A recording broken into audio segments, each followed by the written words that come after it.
नमस्ते दोस्तों, मैं तबस्सुम अली आज अपनी बोलो ज़िंदगी की टीम के साथ मौजूद हैं कंकड़बाग के हाउसिंग कॉलोनी में। आइए हम आपको एक ऐसी माँ से मिलाते हैं जो अपने बेटे के अचानक मृत्यु से ऐसा निर्णय लिया कि वो अपने बेटे के मरणोपरांत उसके नाम को रोशन करेंगे, उसके नाम का स्कूल खोलेंगे जिससे उनके बेटे का नाम अमर हो जाए। इसी वजह से उन्होंने अपनी 100 डिसमिल ज़मीन सरकार को दान में दे दी। यही नहीं, उन्होंने अपने बेटे की विधवा की दोबारा से पुनर्विवाह कराया, जो अपने आप में एक मिसाल है। आइए हम उनसे बात करते हैं। पहले तो प्रतिभा जी बहुत बहुत स्वागत है, बोलो ज़िंदगी से आप बात कर रही हैं। अभी पहले तो ये बताइए आपकी शादी कब हुई थी? 84 में। 84 में शादी हुई थी और थोड़ा मैं नहीं बोल पा रही हूँ उन शब्दों को, मुझे खुद ये लग रहा है और आप तो उस चीज़ को झेली हैं। शादी के मात्र 3 महीने के बाद ही इनके पति का निर्धन हो गया और उसके बाद 3-4 महीने के बाद इनका जो बेटा, क्या नाम था आपके बेटे का? गौरवादित्य। इनके बेटे का जन्म हुआ। बिल्कुल अकेली होंगी आप उस वक्त? हाँ, माँ थी। तो ससुराल से सपोर्ट था आपको? नहीं, कहीं से नहीं। यहाँ ये लोग सब हैं ऊंचे पोस्ट पर, कोई सपोर्ट नहीं। ससुराल से कोई सपोर्ट नहीं? मायके से था जो भी। मायके से? हाँ, मैं रहती थी यहीं पे और माँ बोली कि शादी कर लो, दूसरा तो हम नहीं किए, कि बच्चे के लिए ही करता है, तो हम नहीं किए। तो कैसे फिर आपका कैसे आपने मतलब अपनी जीवनी चलाने के लिए फिर आपने क्या किया? क्या तो रहते थे यहीं, चावल दाल माँ के यहाँ से आता था और कुछ दिन तक सास पैसा देती थी पढ़ने के लिए। बाकी फिर सब लोग ये लोग करने लगे, कुछ जब पीछे दे दिए जगह, फिर ये खरीदे हमने लोन लेके, बैंक से लोन लेके, और सब वो लोग को शुक्रिया है जिसने हमको उधार दिया सब। तो मतलब आप बिल्कुल अकेले संघर्ष करती रही? अकेले। और माँ पिता आते थे, मतलब मायके का सपोर्ट? हाँ, यहाँ आते थे लोग, करते थे। मायके वाला भी सब धनी है और मेरे पिताजी तो शुरू से ही भूदानी है, कोई मैंने दान उन किए, तो सब चाहते थे कि खुद बल पे सब अपने करें। फिर बाद में माँ बोली कि हमने गलत शादी कर दिया था, तो सपोर्ट वहाँ से रहता था, अनाज उनाज आता था। जैसे मैं कभी पढ़ाती थी तो कुछ करती थी और कुछ फिर सास का तो डेथ हो गया, 1 में डेथ हो गया उनका, जनवरी में ही। तो फिर पैसा देना भी बंद कर दी थी, खाली स्कूल फीस देती थी वो। तो बच्चे की पढ़ाई लिखाई, आपके बेटे की? हाँ, बहुत संघर्ष किए थे। कहना मुश्किल है कि कितना करते थे। बिल्कुल, बिना कहना चप्पल के रहते थे, बिना ये के रहते थे, बहुत होता था। माँ के यहाँ से तो बहुत सपोर्ट है। ये जेठ का इधर ज़मीन खरीद रहे थे तो वो भी माँ दी, फिर खेत भी दी, तो वही बेच के न लिए हैं अभी।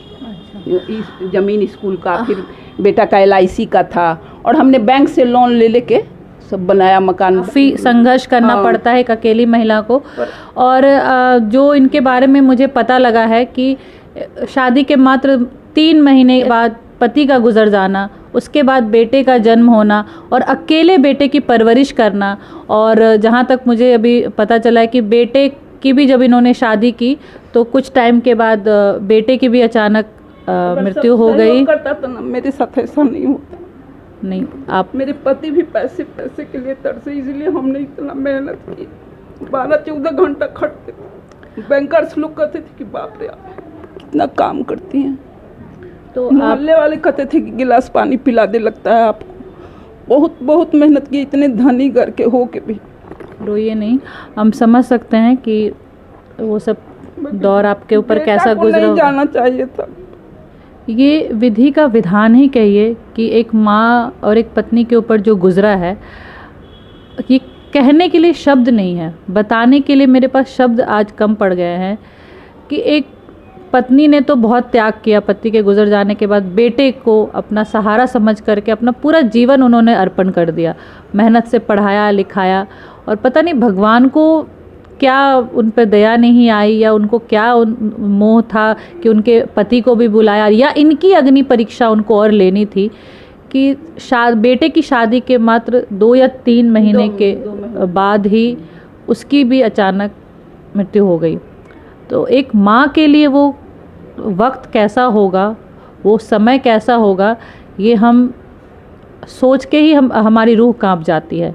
लेकिन फिर भी एक पत्नी ने तो हिम्मत की ही थी, एक माँ ने भी हिम्मत नहीं हारी। यहाँ पे मैं अपने दर्शकों को बता दूं कि जब इनके बेटे की मृत्यु हुई और जिस समय ये पूरी तरह टूट गई थी, उस समय भी इन्होंने अपना हौसला नहीं हारा। इन्होंने अपनी बहू का पुनर्विवाह करवाया, क्योंकि शायद जहाँ तक मैं समझ पा रही हूँ, इनको उस अकेलेपन का इतना एहसास था कि इन्होंने जो संघर्ष किया, इन्होंने जिस तरह लाइफ गुजारी, ज़िंदगी अपनी इतना कठिन तरीके से पहुंची, वो नहीं चाहती होंगी कि उनके बहू के साथ वैसा कुछ हो। शायद इसी सोच को उन्होंने अब देखते हुए अपनी बहू का पुनर्विवाह किया। आंटी, फिर आपने अपनी बहू की शादी कर दी? हाँ, शादी। तो मैं सही हूँ कि आपको वो जो आपने तकलीफ देखी, आप नहीं चाहती थी कि आपकी बहू भी वो तकलीफ देखे। तो फिर आपके तो बच्चा भी नहीं था मेरे पास, तो एक जीने के लिए बच्चा था उसके पास। तो अभी आप कैसे रहती हैं? अकेली रहती हैं? हाँ, अकेली रहती हूँ। तो ठीक है, पति भी नहीं, बच्चे। अब बहू आती हैं मिलने के लिए आपसे? हाँ, आती है, कभी कभी आती है, हाँ, मिलने के लिए। तो आपके तो बहू के परिवार वाले भी आपके इस फैसले से काफ़ी खुश होंगे कि आपने। हाँ, हाँ, वो तैयार हुए तब न, कह के मैं की हूँ शादी।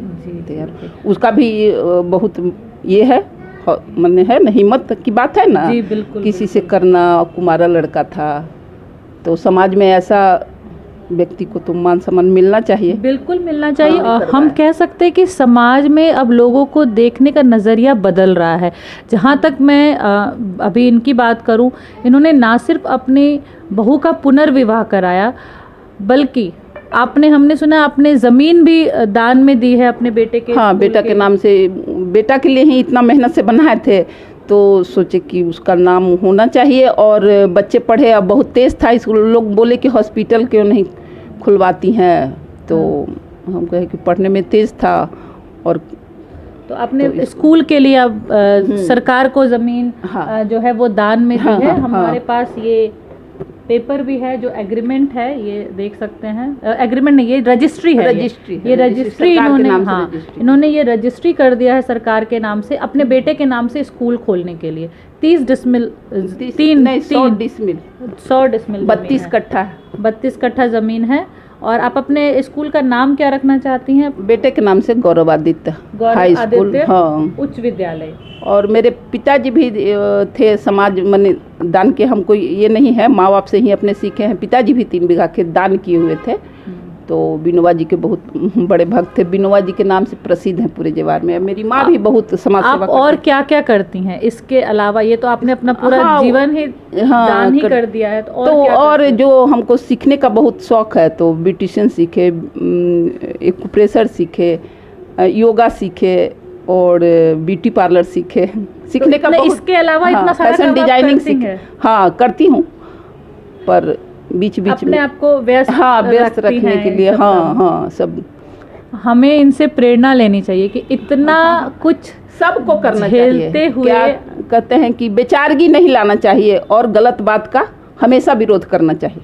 बिल्कुल, ये बहुत अच्छी बात आपने की। आपने तो समाज में एक मिसाल भी कायम कर दी है। अभी लोग सोचते हैं, आप देख सकते हैं कि महिलाएं कहीं से भी कमज़ोर नहीं हैं। ठीक है, विपदा आती है, लेकिन उन विपदाओं से बाहर निकलना, समाज में एक अलग सा सोच रखना, ये बहुत बड़ी बात है। अभी हमारे समाज में एजुकेशन तो बहुत है, लोग बोलते हैं हम खुले विचारों के, लेकिन यहाँ पे साक्षात उदाहरण है खुले विचारों का। अपनी बहू का पुनर्विवाह, ये बहुत बड़ी बात है। हमारी सोसाइटी आज भी इतनी बैकवर्ड है कि वो इन सब, मुझे लगता है कि विरोध भी हुआ होगा इस चीज़ का। नहीं, मेरे ससुराल में पढ़ो, हमने किसी से वो राय नहीं लिया। अच्छा, ये आपका खुद का निर्णय था कि मुझे था अब उस समय देखिए इतना हो गया था, तो पति का भी डेथ, बेटे के भी डेथ, तो बहुत लोग, अब मैं भी संतुष्ट नहीं थी लोगों से जो आसपास है। जो मैंने भी यहाँ बहुतों लोगों को सिखाया, मार्गदर्शन किया, और पढ़ने के लिए हर एक के बच्चे को चाहे कोई भी ज़रूरत हो तो हमने दिया।